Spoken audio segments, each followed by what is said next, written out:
así le voy a titular, ¿sí? Digo, esto no es una regla, pues es un consejo. Hay personas, estudiosos, académicos, que sí juegan un poco con cómo se titula un ensayo, pero esto responde pues a ensayos que tienen un corte diferente, un corte literario, un corte antropológico-social, por ejemplo. Pero para el caso que nos ocupa, que es un ensayo jurídico, yo sí recomiendo que el tema sea muy claro. Después, tal vez después y tal vez en otro rubro, sí habrá espacios donde el ensayo nos permita titular de una manera mucho más poética, mucho más fonética. Pero para empezar, el título tiene que ser claro, ¿no? O, en su efecto, si nos atrevemos a jugar mucho con el título, entonces yo sugiero que utilicemos este recurso que es el título, dos puntos, pum, ¿sí? Lo siguiente, por ejemplo, el doctor Roger Bartra sacó el año pasado un libro que es una especie de continuación de un libro que escribió en 1987. Entonces él le titula El regreso a la jaula, dos puntos, el fracaso de Andrés Manuel López Obrador. El libro me habla de una crítica al gobierno actual, pero le pongo un título acá cool o cute o así que suene pues que sea vibrante en un tema literario, pero enseguida hago referencia, como es un ensayo, al final de cuentas, hago referencia, después de la parte literaria, hago referencia a lo que va a mi ensayo. Yo esto, la verdad que sí, creo que es un recurso que hay que utilizar cuando tengamos ya dominadas algunas técnicas para escribir ensayos y documentos de corte académico. No estoy diciendo que esté mal hacerlo ni nada, pero sí creo que es un, un recurso que no podemos utilizar o que no debemos estar utilizando si apenas nos estamos enseñando a escribir un documento de corte académico. Primero empezamos a caminar, luego empezamos a correr. Pero bueno, ya.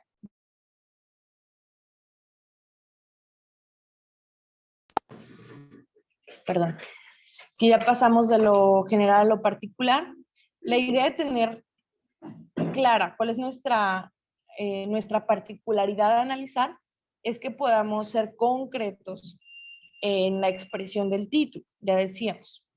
Después de esto, ahora sí, como todos sabemos, el ensayo es un documento de corte tripartito, introducción, desarrollo, conclusión.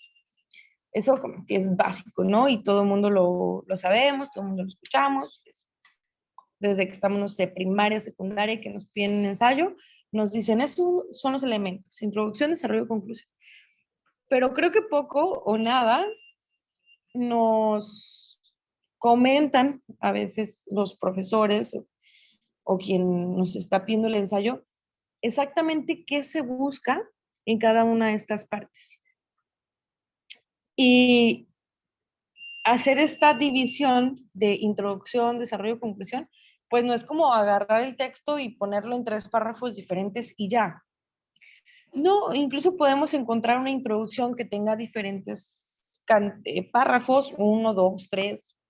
Pues, podemos encontrar ensayos donde nuestro desarrollo tenga 5 párrafos, por ejemplo, y donde nuestra conclusión tenga 1, 2 o 3. O sea, la cantidad de párrafos no tiene nada que ver con la división. La división del ensayo es un asunto estrictamente de fondo y no de forma. ¿Por qué les digo que estrictamente de fondo? Porque, y esto es muy común, encontrarme errores de la construcción del ensayo. Es decir, encontrarme cosas que deben ir en el desarrollo y me las encuentro en la introducción. O cosas que deben ir en la conclusión y me las encuentro en la introducción. Entonces sí son temas estrictamente de fondo. Cuando estamos escribiendo nuestra introducción, tenemos que pensar que la introducción no debe tener más del 10 o 15% del contenido total del ensayo. ¿Qué elementos busco en la introducción? Un resumen del contenido que voy a vertir en mi desarrollo. Un planteamiento del problema a grandes rasgos. Y un enunciamiento de la línea argumentativa que voy a estar abordando durante el desarrollo de mi ensayo. Toda vez que acabo esto, decíamos, sin importar la cantidad de párrafos, entonces me brinco a mi desarrollo. Y aquí es donde viene la sustancia, ¿no?, del ensayo. En el desarrollo, que debe de contener tal vez el 70, el 80% del total del ensayo, ¿qué vamos a hacer acá? 1, vamos a desglosar el problema. 2, vamos a argumentar. Y es aquí donde viene el objeto de nuestro taller del día de hoy. Cuando nosotros estamos argumentando, es importante sostener la argumentación. ¿Cómo sostenemos la argumentación? Bueno, la argumentación se sostiene con 2 herramientas indispensables: los razonamientos y las evidencias. Pensemos que los razonamientos y las evidencias en nuestra argumentación del ensayo son columnas, ¿sí? Columnas como cuando estamos construyendo una casa, un edificio. Si yo no tengo una zapata bien hecha y sobre esa zapata no está una columna bien hecha, entonces cualquier muro que yo haga, cualquier techo que yo ponga, se va a venir abajo. Tal vez no inmediatamente, tal vez se tarde un poco. Y pasa lo mismo con los ensayos. Hay veces que los ensayos pueden parecer muy buenos, muy válidos en algún tiempo-espacio, pero como no están bien construidos y por la velocidad de la información actual, pues entonces mi ensayo puede perder vigencia así de rápido. ¿Cómo voy a, yo como escritor, como autor de un ensayo, cómo logro que lo que yo estoy proponiendo en mi ensayo tenga la mayor vigencia posible? Pues entonces le doy la mayor fortaleza posible. Y esa fortaleza se la doy con los razonamientos y las evidencias. Los razonamientos es un proceso matemático, ¿no?, el ensayo. O sea, premisa 1, premisa 2, premisa 1, premisa 2. Es ir hilando premisas. O sea, yo no puedo estar hablando de aguacates y luego me paso a hablar de bolillos. No, no, no. Si estoy hablando de aguacates, ligo. Y si voy a hablar de bolillos, entonces voy a ver cómo le meto el bolillo, pensando que el bolillo es la premisa 2, pero al final de cuentas no puedo hablar de aguacates y de bolillos. ¿Cuál sería la idea? Que al final voy a terminar hablando de tortas. ¿Me explico? Y no de aguacates ni de bolillos aisladamente, sino de tortas. Esa es mi conclusión. Entonces, cuando vemos idea 1, idea 2 ligadas, esos son los razonamientos. Los razonamientos son todos los respaldos que podamos tener de nuestras ideas y que los sostenemos con una lógica muy simple, una lógica que responde a nuestros sentidos, que responde a la simple observación, al empirismo, pues, ¿no? En su máxima expresión, el empirismo, la experiencia. Ah, si quieres yo le cierro, Yoli. Sí, muchas gracias. Hasta mañana, gracias. Pero ando aquí en la oficina. Entonces, les decía, los razonamientos es todo lo que responde al empirismo, ¿no? Lo que podemos entender con nuestros sentidos. Pero, y aquí viene lo muy interesante, es cómo sostengo la evidencia de la información que yo estoy tratando de vertir en mi ensayo. Pensemos que la evidencia es todo aquel conocimiento que no es mío, que yo no soy la autora de ese conocimiento y que además no lo puedo entender con una lógica simple como el razonamiento. No lo puedo entender ni a través de mi experiencia, no lo puedo entender a través de mis sentidos. Normalmente esta información es la que consumimos y construimos a través del método científico. Digo normalmente, pues porque hay excepciones, ¿sí? Entonces, esta información que normalmente construimos a través del método científico es lo que vamos a llamar fuentes. El objeto, cuando estamos construyendo el ensayo, es que la fuente que vamos a citar sea una fuente de autoridad en la materia, es decir, la validación de la fuente. Y no pensemos en la validación de la fuente como cuando nuestro profe dice, y no quiero que me citen a Wikipedia o no quiero que me citen a Rincón del Vago. No, esa no es la validación de la fuente. Porque lamentablemente como docentes cometemos a veces este error de decir, no quiero información de este lado o no quiero información de este otro sitio. En mi punto muy particular de vista, creo que no debemos ser autoritarios como docentes en ese sentido, pero sí tratar de motivar a quien va a escribir un ensayo a que utilice fuentes válidas. Por ejemplo, si vamos a hablar de población en nuestro ensayo, en algún momento vamos a citar algo de población, pues entonces sí o sí tengo que hablar de la CONAPO, ¿sí? La Comisión Nacional de Población. Si voy a hablar de migración, sí o sí tengo que hablar del Instituto Nacional de Migración. Si voy a hablar de derechos humanos, entonces sí o sí tengo que hablar de la ONU, de la Comisión Nacional de Derechos Humanos, de comisiones estatales de derechos humanos, de, no sé, cualquier organismo internacional o nacional o local que hable de la defensa de derechos humanos, por decir algo. Esa es la validación de la fuente.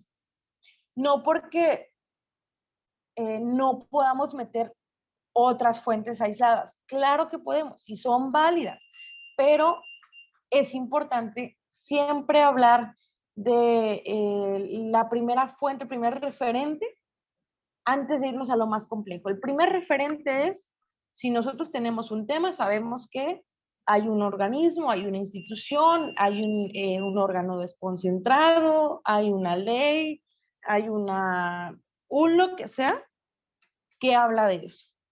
O sea, realmente al día de hoy, como la información está organizada al día de hoy, es rarísimo que estemos hablando de un tema que no sea objeto de investigación de algún instituto o alguna entidad pública o alguna entidad privada o alguna entidad internacional. Yo no podría pensar en este momento en ningún tema que no sea objeto ya de estudio y de análisis en algún instituto público o privado, local, nacional o internacional. Entonces, ahí es donde vemos la validación de la fuente, ¿sí? ¿Cómo logramos pues la validación de la fuente? Bueno, pues eso es un proceso de estudio. Nada más un proceso de estudio. Insisto, si nuestro tema es X, pues entonces me meto a estudiar, a investigar cuáles son las instituciones, los organismos, las entidades que sean autoridad en esa materia y entonces primero me meto a ver qué dicen ellos, como para hacer una base de datos central, por así decirlo, y después ya me meto a ver otro tipo de cosas. Necesitamos construir esa base de datos central. Insisto, si vamos a hablar de población, por ejemplo, población en México, población pobre en México, ese es uno de nuestros tópicos en el ensayo. Entonces, yo necesito sí o sí ir a ver qué dice Coneval, por ejemplo, para ver que me diga CONAPO. CONAPO me va a decir cuánta gente hay en México, cuántos millones somos. Y después me voy a ver qué dice Coneval, porque Coneval es el que tiene los parámetros de medición de...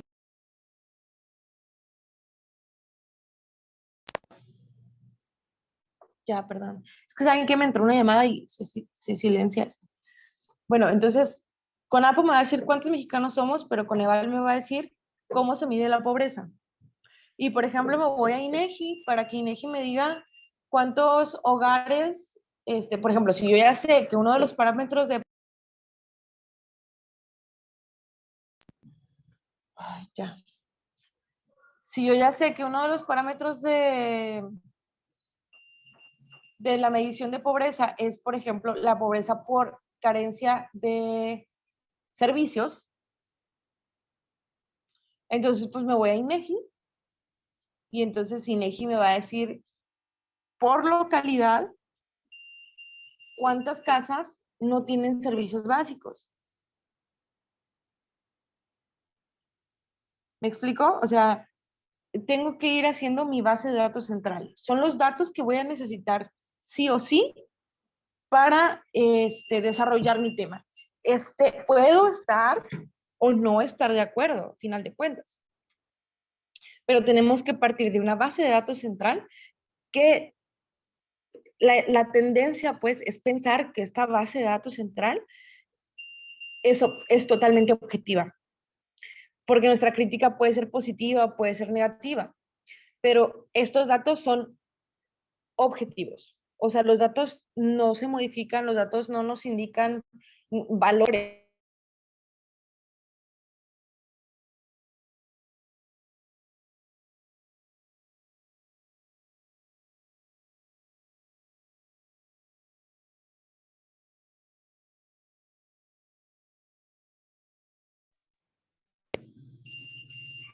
Listo, ya nos escuchamos bien, ¿verdad?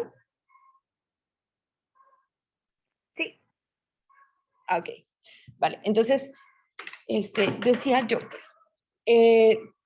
pues, nuestra crítica en el ensayo puede ser objetiva, perdón, puede ser positiva, puede ser negativa, pero al final de cuentas tenemos que partir de una base de datos que sea totalmente objetiva, que nos sirva tanto para hacer una crítica positiva como una crítica negativa. Y esos datos son eso, datos, ¿sí? No son opiniones, no son puntos de vista, no, son datos. Esos datos, a final de cuentas, como son objetivos, son neutrales, son, digamos, un cero, ¿qué es lo que yo tengo que hacer para convertirlo en números positivos o en números negativos? Bueno, los voy a citar, los voy a traer en una referencia y entonces yo voy a vertir una serie de ideas, una serie de premisas que estén soportadas por estos datos y ahí se construye mi argumento. ¿Por qué les estoy hablando de argumento y de cita como cosas que tienen que ir de la mano?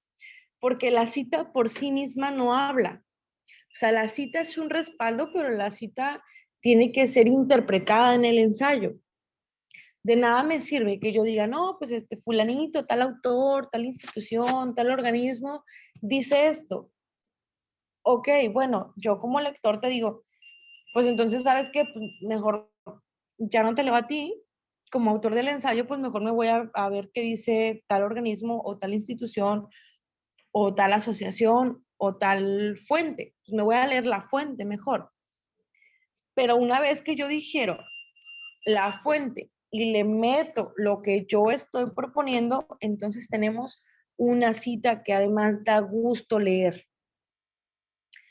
La cita, como decía, es el respaldo, ¿sí? Es nuestra zapata, es nuestra columna. La cita es lo que nos va a venir a dar un sustento a lo que nosotros estamos proponiendo como autores de un ensayo. Esta parte es la parte constructiva del ensayo. Después vamos a pasar a la conclusión, que igual que la introducción, no debería estar excediendo ni el 10 ni el 15% del cuerpo total del ensayo. ¿Qué es lo que vamos a hacer en la conclusión? Un resumen de la propuesta que está totalmente explicada y argumentada arriba en el desarrollo. Hacemos una síntesis dialéctica, esto que en debate podemos conocer como puntos de choque, es decir, le vengo a decir al lector en mi conclusión, en muy poquitas palabras, qué fue lo que le dije arriba, pero se lo digo así de chiquito. Y digo, yo te dije esto, yo te dije que existe este problema, yo te dije que esta es mi crítica y probablemente, si es la naturaleza del ensayo, pues yo te digo que esta es la posible solución. Y cuando nosotros decimos, esta es la posible solución, entonces aquí es donde enunciamos la postura del autor, o sea, la postura de nosotros como autores del ensayo. Abiertamente, es muy raro que encontremos un ensayo de alguien que diga, no, a ver, yo soy, por ejemplo, por citar un ejemplo, yo soy obradorista. O sea, el ensayo no es así, ¿sabes? Ni los autores escriben así. Porque para empezar, pensamos como regla común que el ensayo se escribe en tercera persona. Entonces, no, pues es prácticamente imposible que encontremos que un autor de un ensayo diga, yo soy obradorista, o que un autor diga, yo no soy obradorista. Sin embargo, sí tenemos que encontrar los elementos narrativos para dejarle en claro en esta parte de la conclusión al lector cuál es la postura de nosotros como autores. Si es a favor, en contra, o si nada más es crítica, etcétera. Pues, o sea, ya dependerá de ustedes, ¿no? De lo que ustedes quieran escribir. Y ahora, ya vimos, pues, a grandes rasgos cómo se divide el ensayo y ya vimos que para fines de este taller, pues, nos interesa ampliamente lo que contenga nuestro desarrollo. ¿Cómo buscar información? Bueno, vámonos a citar rápidamente cuáles son las fuentes más clásicas para buscar información. Libros, periódicos, revistas, sitios web, etcétera. Cualquier fuente es válida, pero pensemos en que habrá fuentes que sean más débiles que otras. Por eso les ponía yo el ejemplo hace un momento. Si yo quiero hablar de población, pues población en México, pues me voy a la CONAPO, ¿no? O sea, es el organismo máximo para temas de población. ¿Qué tendrá más validez? ¿Algo que me diga CONAPO o algo que me diga un columnista de Milenio, por ejemplo? Si estoy hablando de migración, pues obviamente va a tener mucha más validez lo que me diga CONAPO porque es un organismo, es una institución. Yo no estoy diciendo que las opiniones no sean válidas, claro que son válidas, pero hay que discernir cuál cita, cuál fuente es más apropiada, siempre partiendo de lo general a lo particular. Yo no estoy diciendo que no podamos citar gente, claro que podemos citar gente, pero primero cito mi institución, mi organismo, mi secretaría, denomínenle como quieran. Primero cito la institución que me va a dar la cifra general o el dato general y después podría yo, permítanme por favor, permítanme.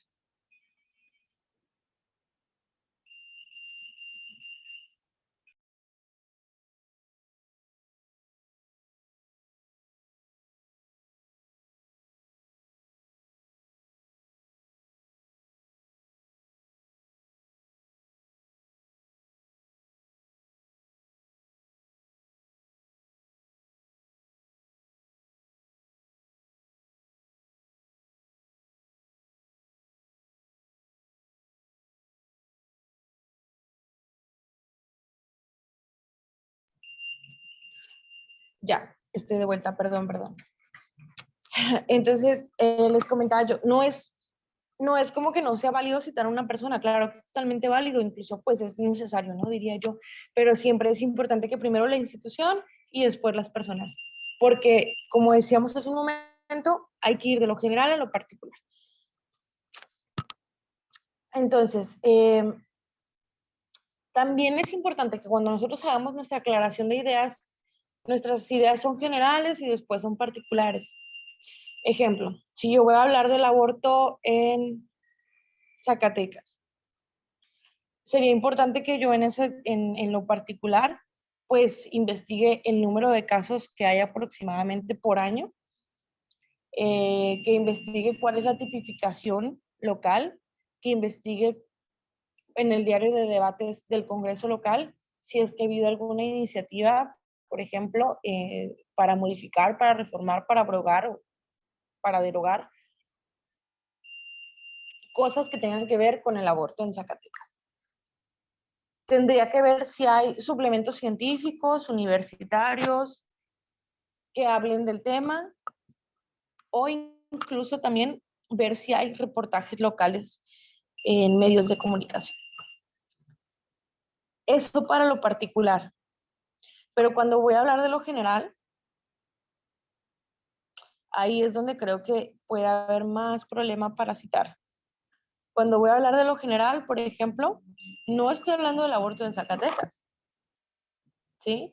Porque ese es el problema micro, pero el problema macro, entonces no es el aborto en Zacatecas. El problema macro es, por decir, la maternidad deseada. Y entonces cuando yo quiero hablar de maternidad deseada, ¿cómo voy a citar información?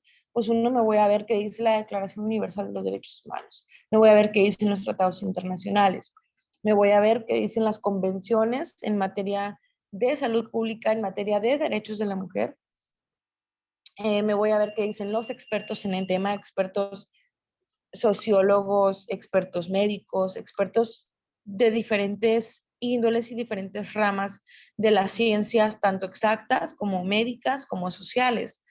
Me voy a ver qué dicen los organismos internacionales. Me voy a hacer un análisis sobre movimientos sociales que tengan que ver con el tema.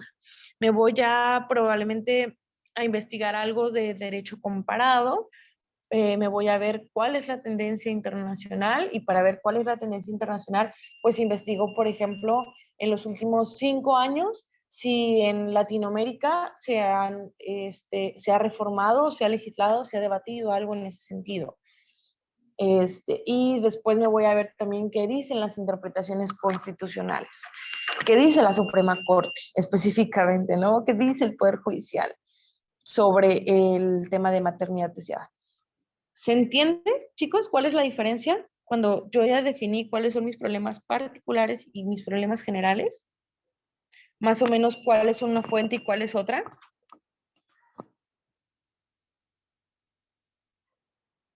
Es pregunta. ¿Sí se entiende cuál es la diferencia? Sí.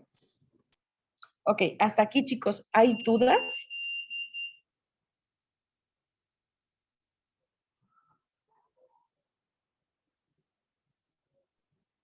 Creo que ninguna. Todo muy claro, gracias. Perfecto. Ok, entonces, yo con esto voy cerrando, ¿sí? Ustedes tienen un temario que les ha proporcionado la asociación para definir qué temas van a abordar en su ensayo. Insisto, como consejo, como tip, pues nada de lo que yo les estoy diciendo es regla, ¿no? Son consejos nada más. Como tip, sí es importante saber, cuando yo me voy a sentar a escribir, cuál es el problema general, cuáles son los problemas, que normalmente son problemas en plural, pues, problemas particulares que siempre se van a desprender del problema general. Y entonces hagamos de lo general a lo particular una búsqueda de información. Yo les ponía ya un ejemplo, ¿no? Con lo que les decía de la maternidad deseada y el aborto, por ejemplo. El aborto es un problema, el aborto en Zacatecas es un problema que se desprende de la maternidad deseada. Entonces, primero hago mi banco de información en lo general y después hago mi banco de información en lo particular. ¿Y cómo lo voy a escribir? Yo voy a empezar mi desarrollo, pum, pum, pum, pum, pum, pum, pum, y me suelto a escribir. Y entonces yo hablo de un problema en particular, tal, cito mi información y entonces queda reforzado el problema que yo estoy pensando que es particular, queda reforzado con el banco de datos que yo ya alimenté previamente en lo particular. Me sigo escribiendo problemática particular número 2 y le aviento los datos, la información que yo también ya previamente ya busqué y ya investigué. Y entonces, esta información general que tengo ahí en un banco de datos general, la puedo usar a manera introductoria del desarrollo del ensayo. La puedo usar, por ejemplo, en mi introducción del ensayo, cuando yo voy a esbozar brevemente y vagamente de qué va a tratar el ensayo, o incluso también la puedo utilizar en mi conclusión cuando estoy tratando de decirle en poquísimas palabras al lector de qué se trató este ensayo y cuál es la postura que yo estoy proponiendo como autor del ensayo. Tres reglas importantísimas para la cita. Uno, la cita es una referencia, nunca es una idea para apropiarse, porque si yo lo que quiero es hablar de una idea que ya está previamente establecida y no le voy a aportar nada nuevo a esa idea, pues entonces mejor yo me voy a leer al autor original de la cita. Por eso la cita es una referencia, ¿sí? No es una apropiación. La cita no es ahí un bien vacante que existe ahí en el mundo ahí para que yo llegue y me lo apropie. No, la cita yo llego, la tomo, la leo, la observo, veo cómo puede sostener lo que yo quiero proponer y entonces le doy su debido crédito.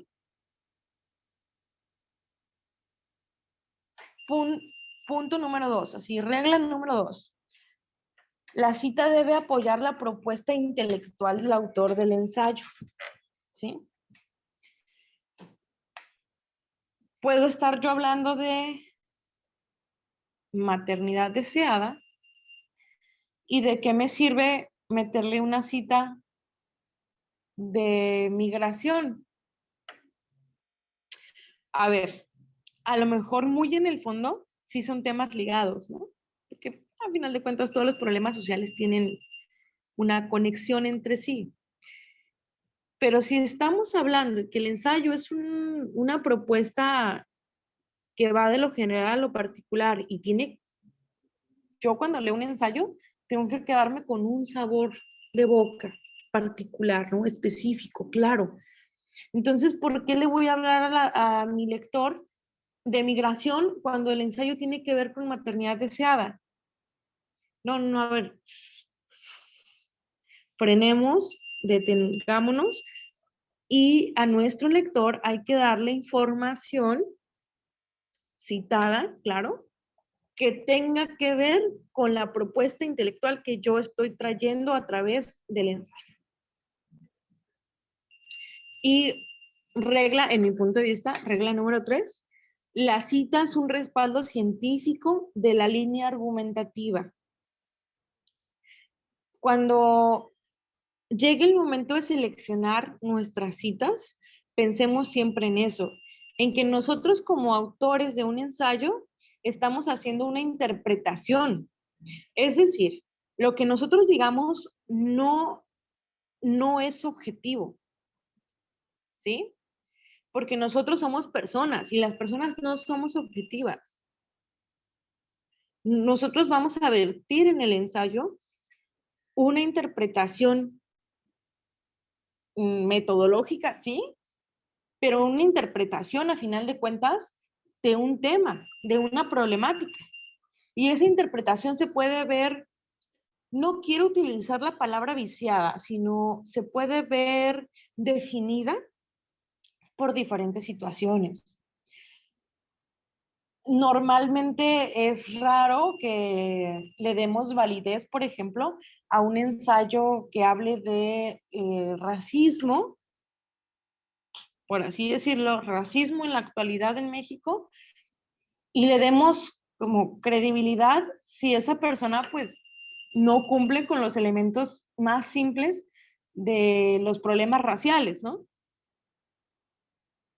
O sea, por ejemplo, yo, Andrea Robles, pues no me podría hablar de racismo porque, pues, ¿cuál es mi autoridad en la materia? ¿O cuál es la validación que yo le puedo dar si yo me encuentro del otro lado? ¿Sabes? Yo no tengo situaciones de alta vulnerabilidad. Podré tener alguna, como ser mujer o ser joven, no sé, pero no tengo problemas raciales. Entonces, pues, tengo que pensar entonces que lo que yo estoy escribiendo en el ensayo es una interpretación subjetiva, claro que sí, porque es una idea personal, es algo que yo estoy pensando. Y yo aquí es donde a mí me parece maravilloso el ejercicio del ensayo, porque el ensayo nos permite como escritores, nos permite venir a expresar nuestra idea, ¿sí? Pensemos que el ensayo es un foro donde vamos a tomar posturas, a fijar eh, puntos de vista. Eso es súper válido, súper, súper, súper válido. Y pues, al contrario, ¿no? Se agradece pues que haya cada vez más espacios donde podamos estar opinando y construyendo.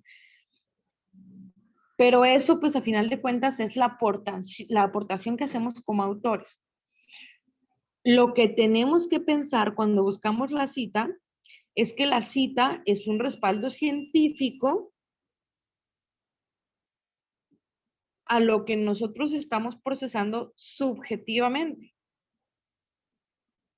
Entonces, la cita le va a dar un carácter objetivo al proceso intelectual subjetivo que estoy haciendo como escritora o como escritor.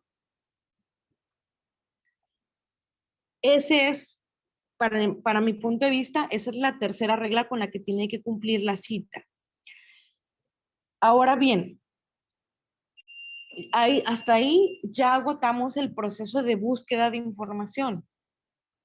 ¿Cómo insertamos esta información que ya buscamos, que ya leímos, que ya la tenemos ahí en un banco general de información?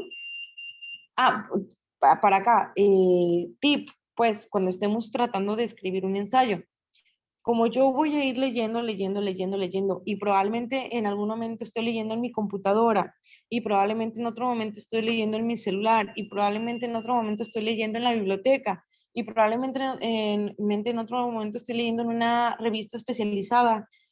Entonces, sí es importante que vayamos haciendo este banco de información. ¿Cómo? Pues tal vez en una agenda, tal vez en un documento de Word, tal vez en un chat de WhatsApp, ¿no? O en un blog de notas en nuestro teléfono donde tengamos ligas y donde tengamos, por ejemplo, nombres de obras y autores y ediciones que estamos leyendo, donde tengamos hablando, por ejemplo, de una revista especializada, pues el nombre de la revista, el nombre del artículo, el número de la edición de la revista y año. O sea, como los elementos más básicos para poder buscar esa información en cualquier instante. Y todo eso sí concentrarlo les digo, puede ser pues, en un documento, en una agenda o en un blog de notas. Sí tenerlo junto, porque precisamente pues a lo mejor teníamos como dato aquí, dato acá, información por aquí, por acá, irlo tratando de tenerlo lo más organizado posible. ¿Por qué? Pues bueno, por muchas cosas, porque puede ser, por ejemplo, que nos pidan, hablando para temas competitivos, puede ser que nos pidan alguna ficha bibliográfica de referencias. Puede ser que no nos la pidan, pues, no sé, dependerá de las bases de la competencia. Hablando de investigación universitaria como en tesinas o en tesis, habrá que, por ejemplo, si estamos presentando ya un examen profesional, pues habrá a lo mejor un sinodal que me pregunte cuáles fueron tus tres principales autores. Y entonces yo tengo que tener claro, ¿no? ¿Cuáles son mis tres principales autores? O cuáles fueron mis tres principales fuentes para decir lo que vengo a decir. Entonces sí es importante. Eso es un tema de orden. Y finalmente viene la parte de la forma. Ya estuvimos durante esta última hora que ustedes me están regalando de su tiempo, ya estuvimos hablando del fondo. Cómo citar con fondo. Pero es súper importante que hablemos también de la forma. Y la forma, pues ya dependerá de las bases que nos den, dependerá de los lineamientos particulares que nos pidan o dependerá del formato que a nosotros más nos apetezca. Pensamos que lo más común para temas de las ciencias sociales, de las humanidades, el formato más común y más de moda pues es el APA. ¿sí? El formato APA o el formato Chicago, que son, yo creo que los dos más básicos que se ven en humanidades y en ciencias sociales. El formato APA, si no me equivoco, pues vamos en la 6ª edición, no tiene chiste, podemos googlear guía de formato APA y ahí nos va a dar la última edición. Entonces no tiene chiste, pues nomás metemos ese dato al buscador de Google, nos da el formato, descargamos nuestro formato y cuando tenemos alguna duda de cómo citarlo, pues ahí el formato nos lo dice. ¿Por qué es importante que descarguemos nuestro formato? Porque dependiendo de la edición, se van implementando reglas distintas, o se van cambiando, o se van quitando, o se van metiendo reglas diferentes. Pero, por ejemplo, pensemos que algo así como súper básico del APA. El APA, por ejemplo, cuando yo meto la cita, cuando es una cita textual que no excede las 40 palabras, entonces yo hago mi cita dentro del párrafo. ¿Y cómo la voy a referenciar? Con paréntesis, le pongo apellido del autor, coma, nombre del autor, coma, número de página. Así de sencillo. Pero, por ejemplo, al final tendré que meter en mi bibliografía, tendré que meter por orden alfabético los autores que estoy utilizando. Y entonces ahora sí, con todas las reglas de una cita bibliográfica, ¿no? Nombre y apellido del autor, nombre de la obra, año de publicación, número de edición, lugar de publicación, etcétera, etcétera, etcétera. Lo único que cambia es la forma, al final de cuentas. El APA, que en mi punto de vista es como de los más estrictos, de los formatos más estrictos de cita, es estricto, pero es muy útil para identificar posibles plagios o para identificar pues con mucha claridad dónde empieza mi cita y dónde empieza mi contenido como autor intelectual del ensayo. Nosotros obviamente como escritores, pues nos interesa que nuestra propiedad intelectual esté protegida, ¿sí? Y para eso nos sirve pues el formato de cita. Pensemos que el formato de cita es así, pero indispensable para, uno, no cometer plagio, que puede ser algo sumamente complicado hasta jurídicamente hablando, pero además, pues, para darle el debido respeto, ¿no?, a las cosas. Por ejemplo, no sé, hace 2, 3 días veía yo una historia en Instagram de una persona que citaba algo que yo digo, una frase que es muy mía, ¿sí? De una historia que es mía. Y la citaba esta persona decía lo que yo propuse una vez en una historia, y yo digo, o sea, está bien, qué bueno, me da gusto que la gente utilice esta frase, ¿no? Pero, pues me dijo, pues mínimo, dame mi crédito, ¿no? Porque además es una persona que ya ni siquiera me habla. A mí se me decía como súper raro cómo puedes apropiarte de la propiedad intelectual de las demás personas. Entonces, imagínense, si nos puede llegar a molestar esto en algo tan sencillo como un comentario en redes sociales, en una historia en Instagram, pues, ¿cómo? O sea, si eso nos puede llegar a molestar, entonces el nivel de molestia que puede generar o el nivel de conflicto que puede generar cuando estamos hablando de propiedad intelectual, de derechos de autor, cuando estamos hablando de cosas que nos esforzamos pues por hacer, por construir y que no se nos dé el debido crédito, pues es bastante complicado. Por eso es súper importante que la cita vaya bien hecha. ¿Cómo va a ir bien hecha? Ya les decía yo, pues hay que descargarnos el formato de reglas, el más actualizado, dependiendo del formato que nos soliciten. El APA está muy de moda ahorita. Yo desconozco cuál estén solicitando para el concurso, pero sí el APA yo creo que es lo que está así como súper más de moda, ¿no? Y Les decía yo también que hay otro que se usa mucho en las ciencias sociales, que es el Chicago. En mi punto de vista es algo un poquito más viejito, es un formato que se usa poco, la verdad. O sea, por ejemplo, es el formato que yo estaba usando para la tesis de la maestría. Se me hizo súper raro cuando la universidad me pidió ese formato, pero también tenía que ver mucho, por ejemplo, con quién coordinaba la maestría. Y entonces, como el coordinador de la maestría, pues ya tenía sus añitos, entonces a él le gustaba que se usara Chicago, aunque la pasea probablemente más práctico para la búsqueda de información. El Chicago es este que nosotros conocemos súper bien porque es el que se cita a pie de página. Entonces es algo que seguramente toda la vida hemos visto. Si bien a lo mejor no lo hemos hecho, no lo hemos practicado, seguramente sí lo hemos visto porque hay muchos autores, sobre todo autores pues ya un poco de antaño, que ese era el formato que usaban de cita. No sé si leemos, por ejemplo, a un Sartori, un Giovanni Sartori, cualquier libro de Sartori está citado en formato Chicago.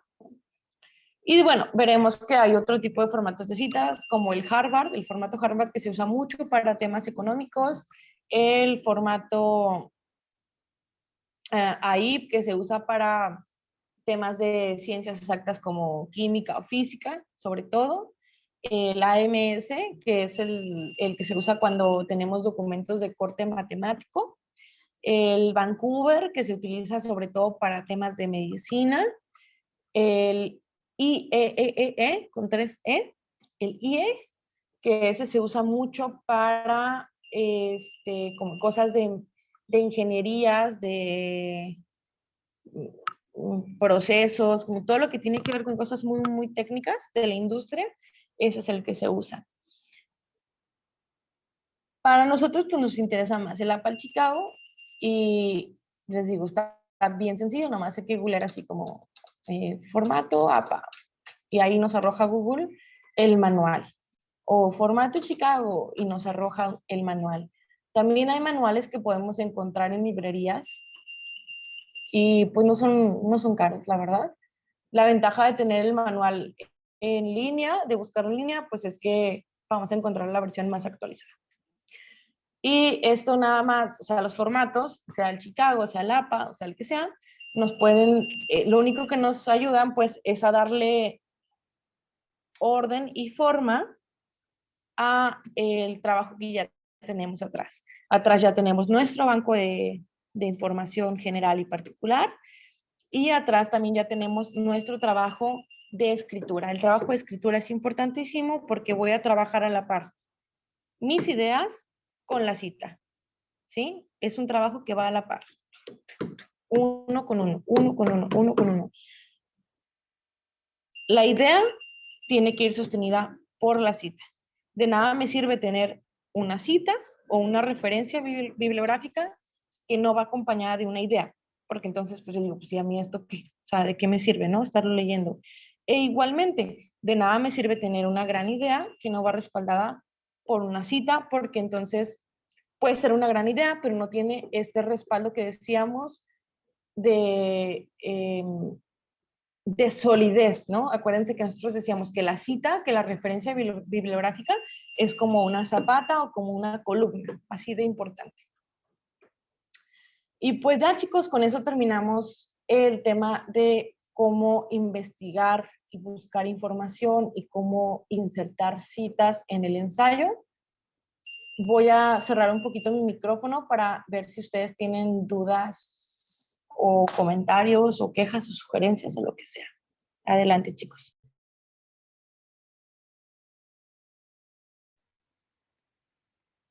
Agradecemos esta increíble conferencia por parte de nuestra invitada y pues se hace apertura del espacio para preguntas por parte del público.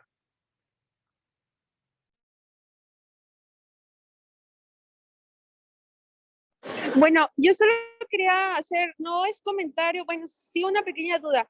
Entonces, en el aspecto, bueno, en el ejemplo donde nos mencionó que hablando de aborto y bien siendo particular y lo general, hasta ahí, claro. Lo único que me quedé pensando un poquito es acerca de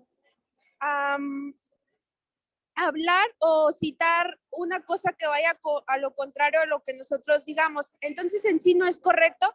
Es decir, si yo estoy hablando del aborto como tal y mi postura es aborto y mis autores están a favor del aborto o especifican bien acerca del tema y yo quiero citar a alguien que me lleva a la contraria en el tema, no es en sí lo correcto o a qué nos referimos con no hacerlo o si se puede hacer, pero no, porque eso es como que me quedé pensando acerca de esa situación. Ok, no es incorrecto citar a alguien que no apoya nuestra postura. Al contrario, yo creo que es un gran ejercicio que tenemos que tener mucho cuidado en la forma en la que redactamos esta parte para poder evidenciar algo.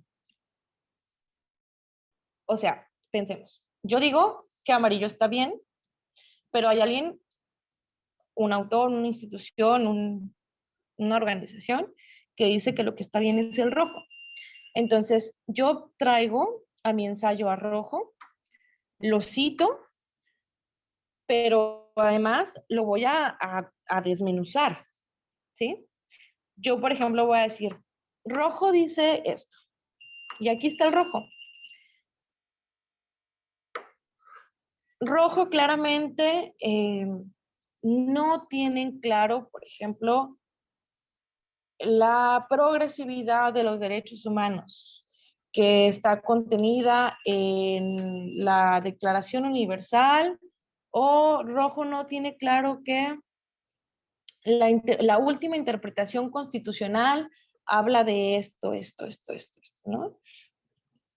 O sea, yo le voy a decir, yo traigo a rojo, lo voy a desprestigiar, por así decirlo, pero ¿cómo voy a apoyar eso? Pues no se trata nada más de decir, es que yo pienso que rojo está mal. No, se trata de decir, esto está mal y aquí está, y es información que existe y yo misma te la voy a traer aquí a colación, pero tratar de reforzar este desprestigio, por así decirlo, con información que apoye nuestra postura. Entonces ahí voy a hacer un trabajo de doble cita o de doble referencia. Por un lado voy a referenciar lo que existe, o sea, porque esa referencia existe, ¿no? Está en alguna parte del mundo de la información. Puede ser les digo, tal vez en la opinión de una persona, puede ser que la encontremos en una institución, puede ser que la encontremos en algún lado, lo que sea. Esa información existe, sino cómo la obtuve, ¿no?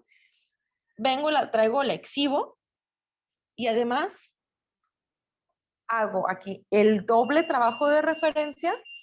¿Con qué? Pues ya traigo instituciones, autores y demás referencias que apoyen lo que yo estoy diciendo. No sé si me estoy explicando.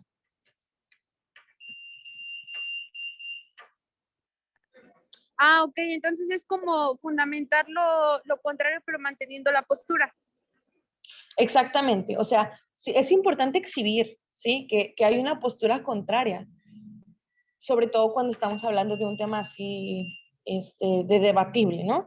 Lo exhibimos, pero toda vez que lo exhibimos, es importante que nosotros planteemos que estamos totalmente en contra y en la redacción del ensayo nosotros nos vayamos apoyando con diferentes referencias y con diferentes citas para no nada más desprestigiar la fuente, sino, no, o sea, no desprestigiar la fuente nosotros como autores nada más, sino procesar la fuente que sí me apoya.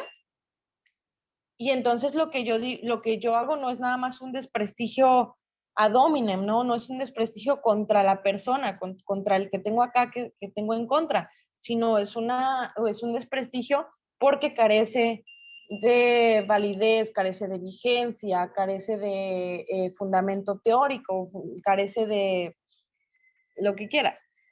Aquí es un trabajo de doble cita, ¿sí?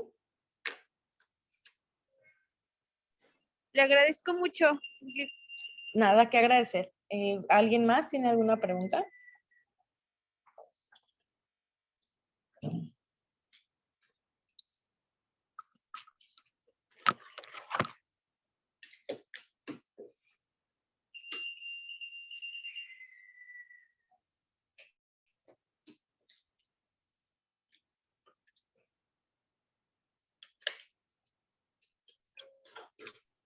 Yo tengo una pequeña pregunta, pero es más relativa a la redacción.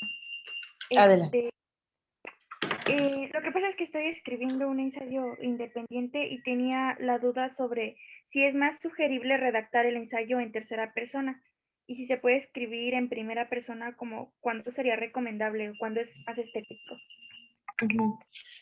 Ok, yo soy de la idea de que los ensayos deben de ir en tercera persona. Obviamente, pues esto no es una regla, ¿no? O sea, no es, pues no es a fuerza. En lo personal sí creo que los ensayos deben ir en tercera persona porque le da objetividad, o sea, la forma es más objetiva.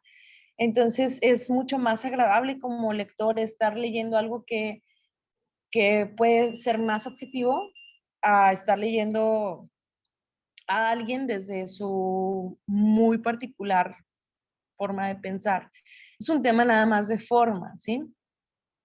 Yo pienso, cuando yo estoy leyendo un ensayo y lo leo en tercera persona, que estoy leyendo un trabajo académico. Y cuando estoy leyendo un ensayo que está escrito en primera persona, me parece más que estoy leyendo un diario. Y, y ahí es donde digo, ay, qué flojera, ¿no? O sea, a mí en lo personal me da un poco de flojera porque parece como un diario de quejas a veces. Entonces sí creo que es mucho más recomendable usar la tercera persona. Sin embargo, bueno, hay grandes exponentes que usan la primera persona. ¿Cuándo la usan? Sobre todo cuando es un tema de alusión personal. Ahorita yo les ponía un ejemplo de Roger Bartra. Justo estoy leyendo El regreso a la jaula de Roger Bartra. Y la primera parte del libro está escrita en primera persona porque justo el planteamiento del libro empieza por una alusión personal. Ahí es súper válido, ¿no? Que el ensayo esté escrito en primera persona, porque no está analizando, al menos no al principio, no está analizando un problema ajeno, está analizando una alusión personal y a partir de ahí ya hay todo un desarrollo ideológico. Yo creo en lo personal, creo que sí es súper importante que cuidemos mucho la tercera persona, no nada más en el ensayo, sino en cualquier documento académico. Digo, habrá quien no esté de acuerdo, ¿va? Esa es mi opinión. Sí, es que eso leía que usualmente en primera persona se tiende a debilitar la narrativa. Entonces, sí tenía bastante marcada esa duda. Muchísimas gracias. No, ¿de qué? No sé si alguien más tenga alguna otra duda.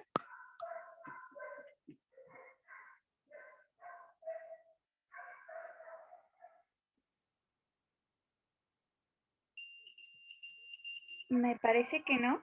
Entonces, eh, proseguiríamos a escuchar un mensaje de agradecimiento por parte de nuestra copresidenta.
¿Se escuchó bien? Ay, yo no escuché nada. No, no se escuchó. Lo vuelvo a poner, Graciela. Igual, si lo uso. Ok. Ok, lo voy a volver a poner, licenciada. Vale, vale.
En esta ocasión sí se escuchó. No. Ay, qué horror. No, no, no, no. No, pero saben que yo empiezo a creer que no se va a poder escuchar.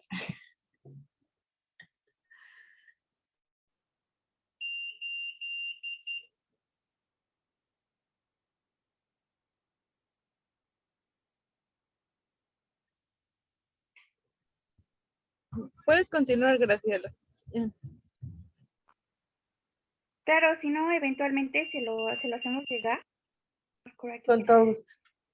Pues eso sería todo. Muchísimas gracias por haber aceptado la invitación. Fue una capacitación bastante nutritiva. Creo que nos llevamos bastante de todo esto. Y pues muchísimo éxito.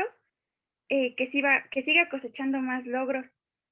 Y muchas gracias a todos también por su presencia el día de hoy. Espero que pues todos nos llevemos algo muy bueno y gratificante de todo esto. Gracias. Gracias, chicos. Gracias a Gracias. todos por su tiempo y todo. Aquí ando al pendiente de lo que necesiten, ¿va? Sí, gracias. Muchas Bye. Gracias, abrazotes. Bye, bye.